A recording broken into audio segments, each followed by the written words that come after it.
नमस्कार दोस्तों, गुरुधारा चैनल में आपका स्वागत है। आंतरिक ध्यान क्या है, बाह्य ध्यान क्या है, दोनों में से कौन सा ध्यान उत्तम है?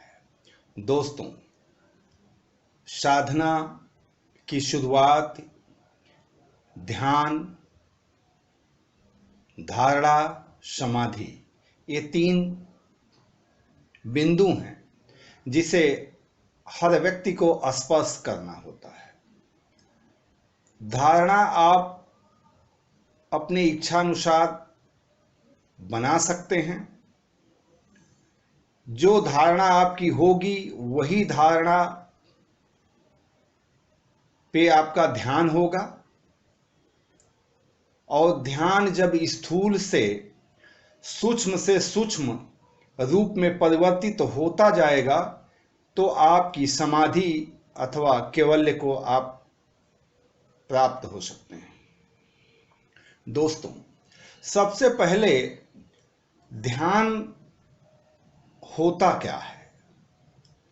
हम अपनी समस्त चेतना को, अपनी समस्त ऊर्जा को एक बिंदु पे ले जा करके उसे देखना शुरू करते हैं, जिसे साक्षी भाव कहा जाता है।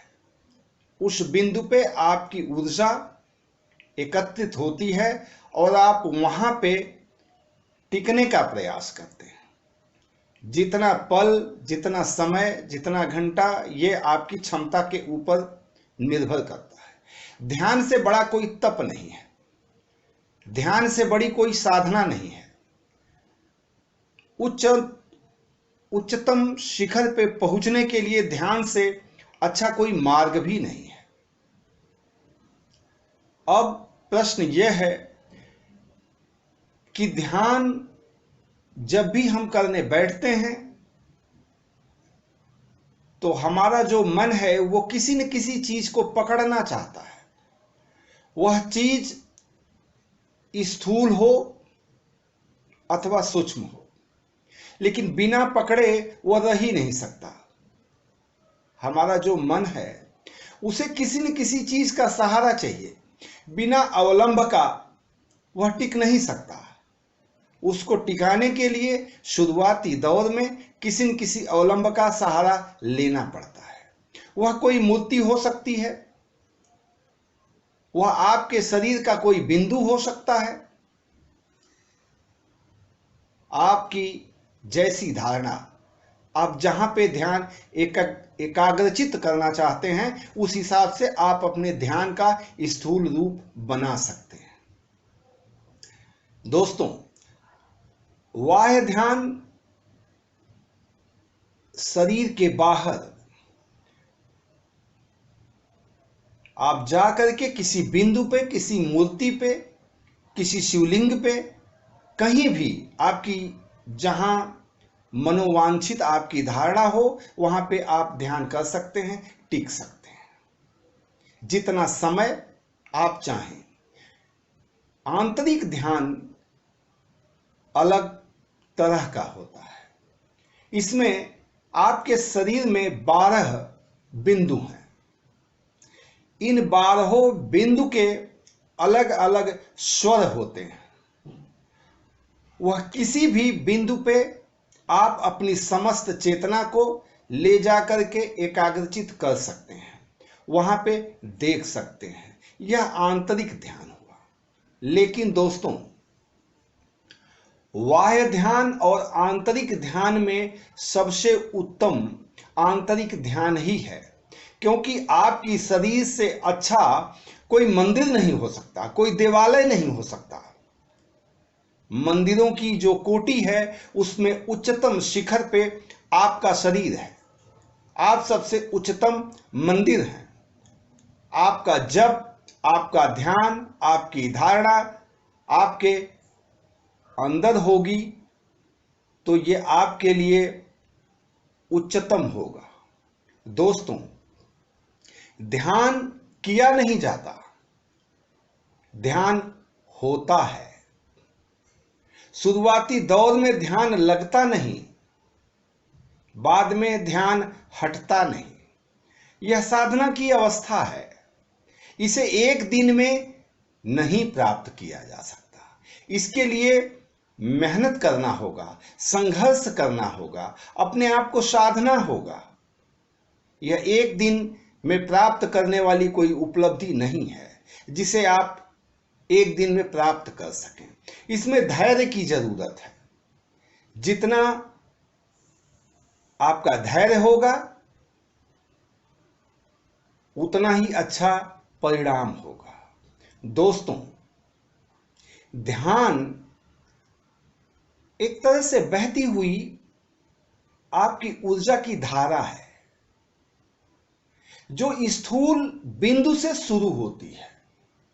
शुरुआती दौर में आप स्थूल बिंदु तक अपनी ऊर्जा को, अपनी चेतना को ले जाते हैं।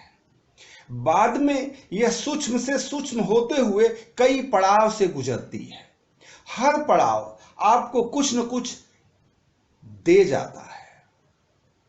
शास्त्र सम्मत जो ध्यान है, जो धारणा है, जो समाधि है, वह अलग है। लेकिन गुरु सम्मत जो साधना है, जो धारणा है, जो ध्यान है, जो समाधि है, वह अलग है। शास्त्र हमें भरता है, गुरु हमें खाली करता है।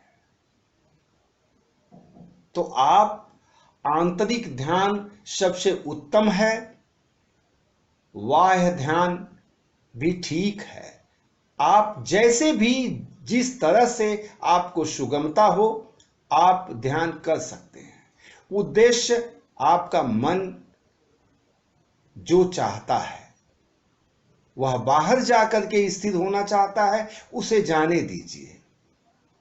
आप रोकना भी चाहें तो रुक नहीं सकता। आपको संघर्ष करना पड़ेगा, एक लड़ाई लड़ने पड़ेगी और यह लड़ाई से ध्यान फलित नहीं होगा। मन जहां भी जाना चाहता है, अगर वो बाहर किसी शिवलिंग पे जाना चाहता है, वहां रुद्र का अभिषेक करना चाहता है, वहां ही वह पूरी रात्रि सिमट के सुमिरन करना चाहता है, तो उसे जाने दीजिए। वह भी फलदायी है, वह भी अच्छा है। लेकिन अगर आपका ध्यान आपके हृदय कोश में रुकना चाहता है, वहां ही गुरु की मूर्ति को व्यवस्थित करके वहां ही पूरी की पूरी ऊर्जा से सुमिरन करना चाहता है, तो यह और भी उत्तम है। मार्ग दो ही है, या तो बाहर या तो अंदर। हमारी इंद्रियां बहिर्मुखी हैं, वह अंदर कम देखती हैं। पूरी की पूरी इंद्री बाहरी चीज का हमें अनुभव कराती है, आंतरिक चीज का अनुभव हमारी कोई इंद्री नहीं कराती है। हम अंदर इंद्रियों के माध्यम से जा भी नहीं सकते। सिर्फ एक हमारी चेतना है जिसके माध्यम से हम अंदर जाते हैं, और वहां जब हमारा ध्यान टिकता है तो हमारी इंद्रियां विवश हो जाती हैं अंतर्मुखी होने के लिए। दोस्तों, दोनों मार्ग उत्तम है। आपको जो अच्छा लगे वह मार्ग आप अपना सकते हैं। धन्यवाद दोस्तों, आज बस इतना ही।